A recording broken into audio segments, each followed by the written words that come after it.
नमस्कार. कीर्तन संध्या 2026 याच्यामध्ये आपण महाभारताचा उत्तरार्ध असा विषय पाहतोय आणि पूर्वरंगामध्ये गोपाळकृष्णांचे जे 6 गुण ज्ञानेश्वर महाराजांनी सांगितले त्यातल्या एकेका गुणाचं चिंतन करत आहे. तेव्हा आज आपण भगवंतांचं जे ऐश्वर आहे त्याच्यावर चिंतन केलं आणि ऐश्वर या शब्दाचा तांत्रिक अर्थ जो आहे की ज्यामध्ये तुमचा शब्द समोरच्याने ऐकला पाहिजे तर तुमचा ऐश्वर्य आहे. पैसा आणि सत्ता असून उपयोग नाही. जर आपली माणसं आपलं ऐकतच नसतील तर मग ऐश्वर्य नाही. सत्ता आहे पण ऐश्वर्य नाही असं होतं. पण कृष्णाने सांगितलं तर गोकुळाने एक अख्खी रूढी बदलून दाखवली आणि गोवर्धन पूजा सुरू झाली. हे कृष्णाचं ऐश्वर्य आहे. आणि उत्तरंगामध्ये आपण भीष्माना गोपाळकृष्णाने जे सांगितलं की तुम्ही आता रणांगणातनं बाजूला त्यांचं ऐश्वर्य आहे. ते हे सांगू शकतात आणि भीष्म ते ऐकतात. हे फार महत्त्वाचं आहे. कृष्णांचा हा दबदबा आहे आणि आदराचा आहे, भीतीचा नाही.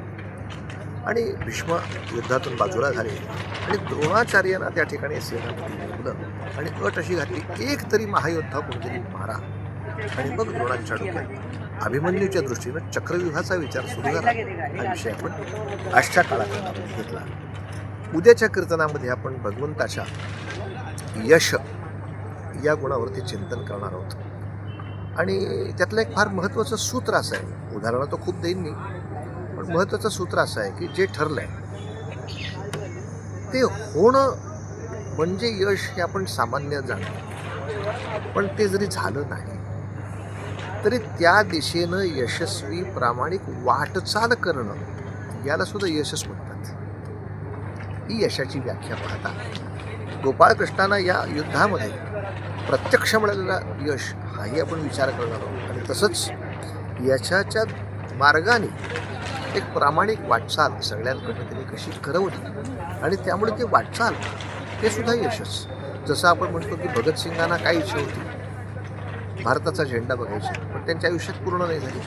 मग त्याच्या आधी ते फाशी गेले म्हणजे त्यांचं आयुष्य अयशस्वी झालं का?